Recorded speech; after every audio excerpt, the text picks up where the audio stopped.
Subscribe now and press the bell icon. Never miss an update.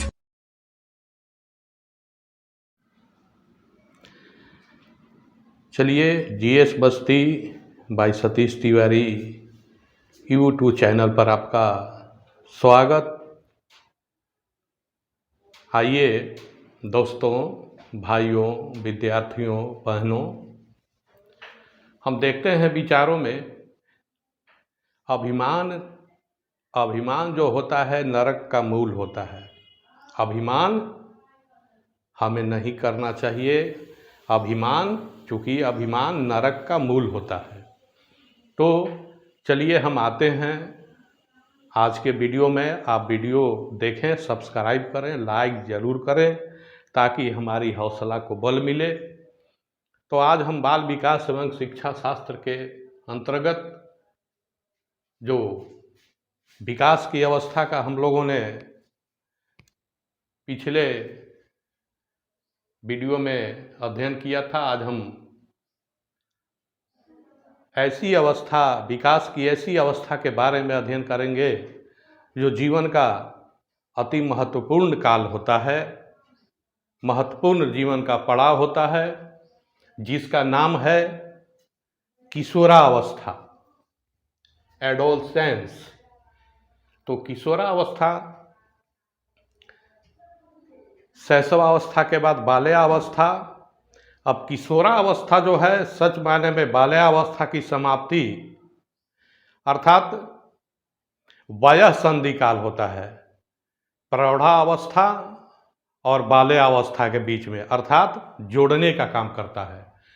अब आते हैं हम किशोरावस्था। ये ऐसी अवस्था आप कह सकते हैं, मेरे विचार में, मेरा व्यक्तिगत विचार है, किशोरावस्था मतलब हम कह सकते हैं 11,000 वोल्ट समझिए। किशोरावस्था मीन्स 11,000 वोल्ट समझिए। और बनने और बिगड़ने की उम्र, ये मेरा व्यक्तिगत विचार है। तो किशोरावस्था का जो है ऐसी अवस्था है, जैसे अभी देखते होंगे बरसात में बाढ़ आता है लेकिन पानी अनावश्यक बह के चला जाता है। इसी तरह किशोरावस्था जो है एक व्यक्ति के, बालकों के में बाढ़ की तरह है। अगर इस बाढ़ के पानी को उचित धारा दे दिया जाए, इसका सदुपयोग कर लिया जाए, तो क्या होगा?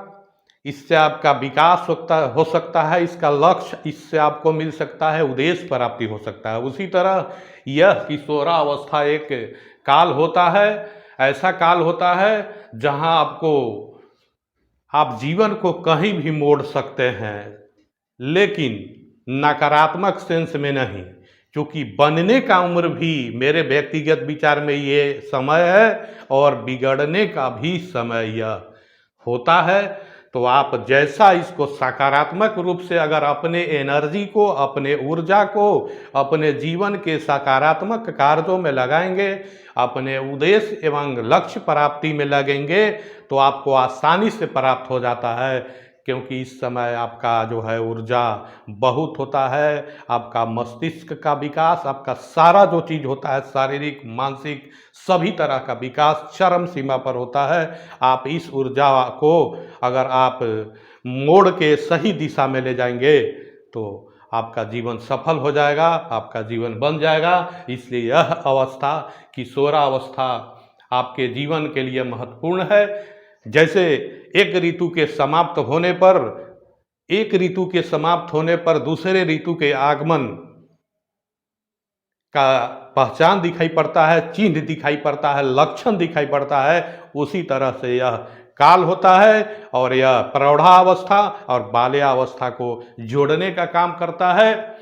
तो यह अवस्था आपके जीवन के लिए महत्वपूर्ण है, अतः आप इसको अच्छी तरह से समझें। अब हम आते हैं, ये अवस्था कब होता है? तो 12 वर्ष की समाप्ति के, बाल्यावस्था के समाप्ति के बाद 13 वर्ष से और 18 वर्ष से 19 वर्ष तक, अर्थात 13 से 19 वर्ष तक जो है यह अवस्था होता है।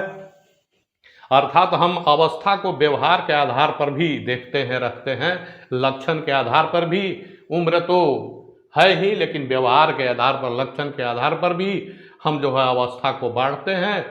अब हम आते हैं, देखते हैं एडोलसेंस जो है लैटिन भाषा के एडोकेयर्स से लिया गया है, जिसका अर्थ है क्या? परिपक्वता की ओर बढ़ना, परिपक्वता की ओर बढ़ना, टू ग्रो मैच्योरिटी। इस उम्र में आते आते मैच्योरिटी आते जाता है, क्योंकि इस अवस्था में जो है आपके सारे विकास होने लगते हैं, इसलिए परिपक्व हो जाता है बालक, इसलिए परिपक्वता की ओर बढ़ता है।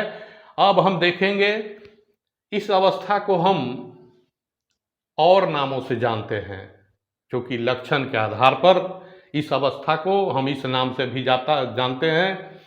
अब जो है जैसे आपके परीक्षा में वस्तुनिष्ठ प्रश्न पूछा जा सकता है, ये जो है स्वर्णकाल किसको कहते हैं, परिवर्तन की अवस्था किसको कहते हैं, तो हम इसको समराइज करने का हमने प्रयास किया है, ताकि आपको बहुत कम टाइम में आप इसको रिवीजन कर सकें, दोहरा सकें, और इतना में आपके सारे प्रश्नों का उत्तर जो है मिलते जाए।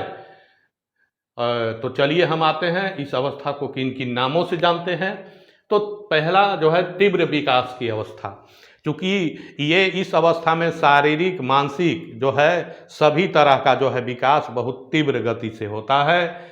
एकाएक जो है लक्षण और परिवर्तन दिखाई पड़ते हैं बाल किशोर और किशोरियों में, बालक और बालिकाओं में जो है शारीरिक परिवर्तन, मानसिक परिवर्तन, परिपक्वता की ओर सारे परिवर्तन एकाएक दिखाई पड़ते हैं। मैच्योरिटी की ओर जो है बालक बढ़ता है, इसलिए तीव्र विकास की अवस्था भी इसको हम कहते हैं। फिर आगे है परिवर्तन की अवस्था, क्योंकि सारे परिवर्तन दिखाई पड़ते हैं बाल्यावस्था से किशोरावस्था में प्रवेश करने के बाद, सभी लक्षण जो है परिवर्तन इसमें दिखाई पड़ते हैं, इसलिए इसे परिवर्तन की अवस्था भी कहते हैं। संवेग में भी परिवर्तन होगा, सारे चीज़ों में परिवर्तन होगा, व्यवहार में परिवर्तन होगा, बातों में परिवर्तन होगा, सभी तरह का परिवर्तन जो दिखाई पड़ता है, इसलिए इसे परिवर्तन की अवस्था भी हम कहते हैं। आगे है अमूर्त चिंतन की अवस्था। अब जो है बिना देखे चिंतन, क्योंकि बाल्यावस्था और शैशवावस्था का मूर्त चिंतन देख कर चिंतन बालक करते थे, लेकिन अब जो है अमूर्त चिंतन की अवस्था, बिना देखे विचार करने का, चिंतन करने का, सोचने का, कल्पना करने की जो है शक्ति बालकों में आ जाता है, किशोरों में आ जाता है, इसलिए अमूर्त चिंतन की अवस्था कहते हैं। स्वर्णकाल, सही मायने में यह अवस्था स्वर्णकाल है, क्योंकि जीवन का जो भावी जीवन है तैयार करने का, जो बेस तैयार करने का होता है, यह उम्र होता है। यह जो है काल, ये इस काल में जो आप जो बनने की सफलता प्राप्त करने की उम्र होता है, आनंद का उम्र होता है, और सभी तरह का जो है अगर सबसे आनंद उठाने का उम्र है तो यही है, खुशियों का ये समय है। ये जो है किशोरावस्था जैसा और कोई जो है अवस्था नहीं होता है, तो इसको स्वर्ण काल भी कहते हैं। बसंत ऋतु भी कहते हैं, जिस तरह से बसंत ऋतु होता है, ऋतुओं का राजा बसंत ऋतु होता है, जैसा कि आप जानते हैं, इसी तरह से इस अवस्था का या उम्र का सबसे जो है अच्छा जो है पड़ाव यह होता है, इसलिए इसको बसंत ऋतु भी कहते हैं। उलझन की अवस्था भी कहते हैं, क्योंकि इस उम्र में सबसे ज़्यादा उलझन होता है, सोचने के लिए कि अपने जीवन को, भावी जीवन की तैयार करने के लिए, चिंतन करने के लिए, और बहुत तरह का अपने समाज में ऊंचा दिखाने के लिए, ठीक है, बहुत तरह का जो है ये इसमें इस अवस्था में ऐसे पड़ाव आते हैं, ऐसे चीज़ें आती हैं, इसलिए इस अवस्था को हम उलझन की अवस्था भी कहते हैं। और आगे संवेगात्मक परिवर्तन को ये अवस्था कहते हैं। इस उम्र में अब संवेग परिवर्तन हो जाता है। जैसे शैशवावस्था में क्या होता था, जब हम शिशुओं से, बालकों से कोई वस्तु ले जाते थे तो रो के चुप हो जाता था, उसको उतना पता नहीं चल जाता था, हम ले लेते थे। लेकिन अगर इस उम्र में किसी ऐसे किशोरों से किसी वस्तु को आप ले लिए तो आपसे छीन लेगा, अर्थात संवेग जो होता है परिवर्तन हो जाता है। अब उस तरह का संवेग नहीं हो जाता है, डर समाप्त हो जाता है। तो ये संवेगात्मक परिवर्तन की भी अवस्था हम इसको कहते हैं। अब हम कुछ जो है मनोवैज्ञानिकों का कथन देखेंगे। हालांकि अनेक और मनोवैज्ञानिकों का इस संबंध में कथन है, लेकिन जो महत्वपूर्ण कथन है इसके बारे में हम लोग जानना चाहेंगे, जो महत्वपूर्ण कथन है। जैसे स्टेनले हॉल का कथन है, किशोरावस्था संघर्ष, तूफान, तनाव एवं विरोध की अवस्था है। ये आपके जो है परीक्षा में आता है ऑब्जेक्टिव में, और बीएड और डीएलएड के सिलेबस में भी आता है। एक प्रश्न के रूप में इसकी व्याख्या करें तो किशोरावस्था संघर्ष, तूफान, तनाव एवं विरोध की इस पड़ाव में संघर्ष बढ़ जाता है, अर्थात भावी जीवन को तैयार करना होता है, अपने व्यवहार को चेंज करना होता है, अनेक मन में उलझने आती है, अनेक जो है संवेग में परिवर्तन होता है, अनेक लहरें इस उम्र में दौड़ता है, और संघर्ष का उम्र होता है, सोचने समझने की शक्ति हो जाता है। इसलिए जीवन को तैयार करने के लिए बालक जो है कल्पना करता है, चिंतन करता है, इसलिए संघर्ष की अवस्था भी कहते हैं। तूफान की अवस्था होता है, जिस तरह से तूफान एकाएक आता है और बहुत सी वस्तुओं को उड़ा ले जाता है, इसी तरह से तूफान जो है हलचल ज्वार उत्पन्न होता है इस उम्र में किशोरों को। इसलिए इसको जो है संभाल के रखना पड़ता है, इसलिए तूफान की अवस्था भी कहते हैं। तनाव होता है,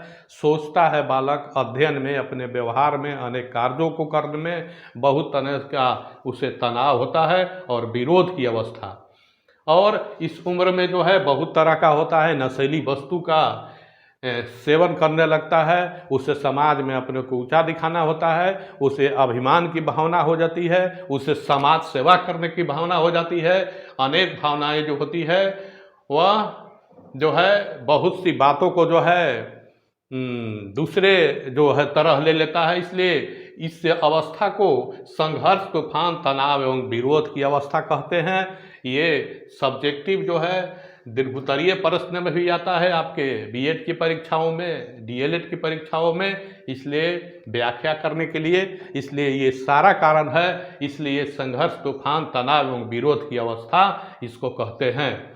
और इनका एक कथन है, किशोर में शारीरिक, मानसिक एवं संवेगात्मक परिवर्तन अकस्मात होते हैं। ये स्टेनले हॉल का ही कथन है। आप जैसा हम बता चुके, शारीरिक परिवर्तन जो होता है, अनेक लक्षण दिखाई पड़ता है किशोरों और किशोरियों में। जो है शारीरिक परिवर्तन में लंबाई बढ़ जाता है, मांसपेशियां बढ़ जाता है, और बहुत तरह का जो है परिवर्तन जो है किशोर और किशोरियों में दिखाई पड़ता है। शारीरिक परिवर्तन और मानसिक परिवर्तन भी, मानसिक सोच बढ़ जाता है, संवेगात्मक परिवर्तन, क्रोध, ईर्ष्या, भय, इन सारे चीज़ों में उसका परिवर्तन हो जाता है। अब जो है कि शैशव और बाल्यावस्था का जो संवेग होता है उस तरह से नहीं होता है, और ये सारे परिवर्तन अकस्मात होते हैं। इसलिए किशोर में शारीरिक, मानसिक एवं संवेगात्मक परिवर्तन अकस्मात होता है। ये स्टेनले हॉल का कथन है। एक है किर्कपैट्रिक मनोवैज्ञानिक, जिनका नाम है, इनका कहना है कि जीवन का कठिन काल है।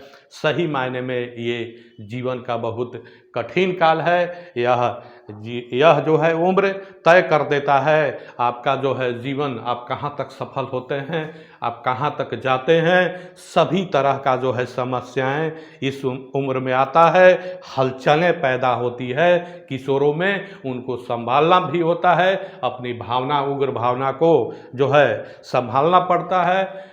तो ये सारे समस्याएं इस उम्र में आता है। इसलिए ये जीवन का सही मायने में सबसे कठिन काल है किर्कपैट्रिक महोदय के। इस तरह से हम किशोरावस्था के बारे में अब आगे जो हम देखेंगे आगे के वीडियो में, किशोरावस्था में शारीरिक परिवर्तन, मानसिक परिवर्तन, संवेगात्मक परिवर्तन, इस तरह से जो है आप इसको ध्यान से कर लेंगे। ये समराइज है, इसमें सारे बहुत से प्रश्नों का जो उत्तर है। आगे अब हम देखेंगे किशोरा अवस्था का जो है शारीरिक परिवर्तन, मानसिक परिवर्तन और संवेगात्मक परिवर्तन, और इसके बाद हम देखेंगे